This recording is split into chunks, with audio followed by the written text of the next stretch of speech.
નમસ્કાર, હું છું પ્રિયંકા વાઝા. તમે જોઈ રહ્યા છો સિટી કવરેજ ન્યૂઝ. આજના મુખ્ય સમાચાર. આજે સાસણમાં international big cat alliance summit 2026ની પ્રથમ પ્રી ઇવેન્ટનો મુખ્યમંત્રી ભૂપેન્દ્ર પટેલે વર્ચ્યુઅલ માધ્યમથી પ્રારંભ કરાવ્યો છે.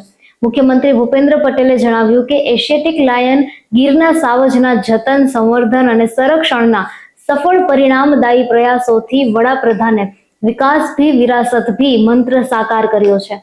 1991માં 284 સિંહ હતા, આજે 891 થયા છે. સિંહોનો વન વિચરણ વિસ્તાર 3 જિલ્લામાંથી 11 જિલ્લામાં થયો છે. સાસણ સફારી પાર્કમાં સિંહ દ્વારા ગાયના શિકારના વાયરલ વિડીયોને જૂનાગઢ જૈન સંઘે પ્રી પ્લાન્ડ ગણાવી તપાસની માંગ કરી છે. સંઘના પ્રમુખ હિતેશ સંઘવીએ આક્ષેપ કર્યો છે કે વિડીયો બનાવવા માટે જ ગૌવંશને જાણી જોઈને સિંહ સામે છોડવામાં આવ્યું હોવાની પૂરી શક્યતા છે. પશુની હાલત અને ઘટનાની આસપાસની કડીઓ શંકાસ્પદ જણાતા વન વિભાગ આ મામલે તટસ્થ તપાસ કરી સત્ય બહાર લાવે તેવી માંગ સાથે જૈન સમાજમાં ભારે રોષ જોવા મળી રહ્યો છે. જૂનાગઢના નાગરિક અશ્વિન એ મણિયારે પણ રાજ્યપાલ અને જૂનાગઢ જિલ્લા કલેક્ટરને પત્ર લખી ઇકો ટુરિઝમના નામે ફોરેસ્ટ વિસ્તારમાં ગૌવંશની થતી હત્યા બંધ કરવા માટે માંગ કરી છે. પુરુષોત્તમ માસ નિમિત્તે જૂનાગઢમાં મટન ફિશ માર્કેટ બંધ રાખવા માટે આદેશ કરાયો છે. પવિત્ર પુરુષોત્તમ માસના અનુસંધાને જૂનાગઢ મહાનગરપાલિકા દ્વારા શહેરી વિસ્તારમાં નોનવેજની દુકાનો અને મટન ફિશ માર્કેટ બંધ રાખવાનો આદેશ કરાયો છે. મ્યુનિસિપલ કમિશનરના સ્થાયી હુકમ મુજબ આગામી 18 મે, 25 મે, 26 મે, 11 1 જૂન, 8 જૂન, 11 જૂન, 11 અને 15 જૂનના રોજ તમામ મીટ શોપ, પોલ્ટ્રી શોપ અને લારી ગલ્લાઓ પર નોનવેજનું વેચાણ બંધ રહેશે. આ આદેશનું ઉલ્લંઘન કરનાર સામે મહાનગરપાલિકા દ્વારા કાયદેસરની કાર્યવાહી કરવામાં આવશે. માળિયાહાટીના અમરાપુર ગામે નર્મદા પાઇપલાઇનના કામને લીધે ખેડૂતોમાં ભારે રોષ છે. ચોમાસા પૂર્વે ખેતરોમાં ખોદકામ અને આંબાના ઝાડ કાપવામાં આવતા અંદાજે 50 ખેડૂતોની ખેતી જોખમાઈ છે. ખેડૂતોએ કામમાં ભ્રષ્ટાચાર અને ઊભા મોલના નુકસાન સામે યોગ્ય વળતર ન મળતું હોવાના ગંભીર આક્ષેપો સાથે તંત્ર પાસે તાત્કાલિક નિરાકરણની માંગ કરી છે. વન અને પરિવહન રાજ્યમંત્રી પ્રવીણભાઈ માળીએ સાસણ ગીરની પ્રી સમિટ બાદ જૂનાગઢ એસટી બસ સ્ટેન્ડની મુલાકાત લીધી હતી. તેમણે બસ સ્ટેન્ડમાં ઉપલબ્ધ સુવિધાઓનું નિરીક્ષણ કર્યું હતું અને મુસાફરો સાથે સીધો સંવાદ સાધી એસટી સેવાઓ અંગેના પ્રતિભાવો મેળવ્યા હતા. કેશોદ અંડરબ્રિજમાં બેસી ગયેલી લોખંડની જાળી અકસ્માતને નોતરી રહી છે. છેલ્લા 3 મહિનાથી આ જોખમી સ્થિતિ હોવા છતાં તંત્ર અને કોન્ટ્રાક્ટર માત્ર 2-3 દિવસમાં કામ થશે તેવા ખોટા વાયદા આપી રહ્યા છે. સુશોભન પાછળ ખર્ચ કરતું તંત્ર લોકોની સુરક્ષા બાબતે ઘોર નિદ્રામાં હોય તેમ જણાય છે, જેના કારણે વાહન ચાલકોના જીવ જોખમમાં મુકાયા છે. કોડીનારના અરણેજ ગામે દીપડાના હુમલામાં 8 વર્ષની માસૂમ બાળકી કોમલ મહેશભાઈ ગોહિલનું કરુણ અવસાન થતા સમગ્ર પંથકમાં શોકનું મોજું ફરી વળ્યું છે.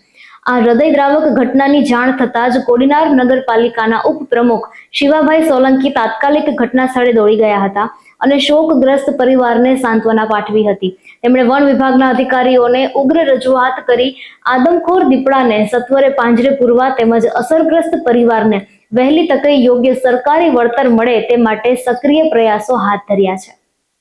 બોલિવૂડ અભિનેત્રી નિમ્રત કૌરે પ્રથમ જ્યોતિર્લિંગ સોમનાથ મહાદેવના દર્શન કરી ધન્યતા અનુભવી છે. સોમનાથ મંદિર પહોંચેલી અભિનેત્રીએ સંપૂર્ણ વિધિ વિધાન સાથે પૂજા અર્ચના કરી આશીર્વાદ મેળવ્યા હતા. સોમનાથની પવિત્ર ધરતી પર તેમની આ આધ્યાત્મિક મુલાકાત અને સાદગીભર્યા અંદાજે શ્રદ્ધાળુઓમાં આકર્ષણ જમાવ્યું હતું. તાપીમાં વન્યજીવ તસ્કરીનો પર્દાફાશ. વાઘનું ચામડું અને દીપડાના નખ સાથે 6 ઝડપાયા છે. તાપીના સોનગઢમાં વન વિભાગ અને WCCBએ સંયુક્ત ઓપરેશન હાથ ધરી આંતરરાજ્ય વન્યજીવન તસ્કરીના નેટવર્કને ખુલ્લું પાડ્યું છે. સોનગઢના ટોકરવા ગામ પાસેથી બાતમીના આધારે વાઘનું આખું ચામડું અને 1 નખ તેમજ મોટી ખેરવાણમાંથી દીપડાના 11 નખ જપ્ત કરવામાં આવ્યા છે. આ ગુનામાં ગુજરાત અને મહારાષ્ટ્રના કુલ 6 આરોપીઓની ધરપકડ કરી 4 મોટરસાયકલ કબજે કરવામાં આવી છે. વન્યજીવના અંગોના ગેરકાયદે વેપાર મામલે તંત્ર દ્વારા વધુ તપાસ હાથ ધરાઈ છે. ગુજરાત સરકારના વાયર ફ્રી સ્ટેટ મિશન હેઠળ રાજ્યના શહેરો અને ગૂંચવાયેલા વીજ તારોના ઝંઝાળમાંથી મુક્ત થઈ રહ્યા છે. આધુનિક ભૂગર્ભ કેબલિંગ એટલે કે અંડરગ્રાઉન્ડ કેબલિંગ નેટવર્ક સ્થાપિત કરીને શહેરોને વધુ સુરક્ષિત અને સુવ્યવસ્થિત બનાવવામાં આવી રહ્યા છે. યુજીવીસીએલ, એમજીવીસીએલ, ડીજીવીસીએલ અને પીજીવીસીએલ દ્વારા તમામ ઝોનમાં આ કામગીરી પૂરજોશમાં ચાલી રહી છે, જેનો ઉદ્દેશ્ય શહેરોની સુંદરતા વધારવાની સાથે અકસ્માતો ઘટાડવાનો છે. ગુજરાત આ આધુનિક ઇન્ફ્રાસ્ટ્રક્ચર દ્વારા દેશમાં સ્માર્ટ સિટી વિકાસની નવી દિશા પ્રશસ્ત કરી રહ્યું છે. દેશમાં મહિલાઓ અને બાળકોની સુરક્ષાને વધુ મજબૂત કરવાના હેતુથી સુપ્રીમ કોર્ટ તમામ રાજ્યો અને કેન્દ્ર શાસિત પ્રદેશોને કડક આદેશ આપ્યો છે. ટેક્સી સહિતના તમામ જાહેર સેવા વાહનોમાં હવે vehicle location tracking device VLTD અને પેનિક બટન લગાવવા ફરજિયાત રહેશે. સર્વોચ્ચ અદાલતે આ નિયમોનો ચુસ્તપણે અમલ કરવા માટે નિર્દેશ આપ્યો છે, જેથી મુસાફરી દરમિયાન કોઈ પણ કટોકટીના સમયે ત્વરિત લોકેશન ટ્રેસ કરી શકાય અને સુરક્ષા સુનિશ્ચિત કરી શકાય. પશ્ચિમ બંગાળના પૂર્વ મુખ્યમંત્રી મમતા બેનર્જીએ એક અલગ જ ભૂમિકામાં જોવા મળ્યા હતા. તેઓ વકીલનો કાળો કોટ અને સફેદ બેન્ડ પહેરીને કોલકાતા હાઈકોર્ટ પહોંચ્યા હતા.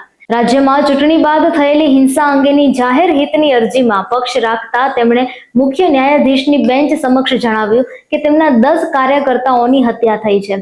કોર્ટમાં વકીલ તરીકે રજૂ થઈને તેમણે પોતાની પાર્ટીનો પક્ષ મજબૂતીથી રજૂ કર્યો હતો. કેન્દ્ર સરકારે ઉર્જા સુરક્ષા મજબૂત કરવા હોર્મુઝ જળમાર્ગના વિકલ્પ રૂપે 40,000 કરોડની બ્લુ પ્રિન્ટ તૈયાર કરી છે. આ પ્રોજેક્ટ હેઠળ ઓમાન અને ગુજરાત વચ્ચે દરિયામાં 2000 કિલોમીટર લાંબી પાઇપલાઇન બિછાવવામાં આવશે. ઈરાન યુદ્ધ જેવી સ્થિતિમાં પણ ભારતને અવિરત ગેસ અને ક્રૂડ તેલનો પુરવઠો મળી રહે તે હેતુથી આ મહત્વાકાંક્ષી દરિયાઈ પાઇપલાઇન નેટવર્ક ઊભું કરવામાં આવશે. સિટી કવરેજ ન્યૂઝના ડેલી અપડેટ માટે અમારી ચેનલને લાઇક કરો, શેર કરો અને સબસ્ક્રાઇબ કરો. આવતીકાલે મળીશું ફરી નવા સમાચારો સાથે. City coverage news Junagadh.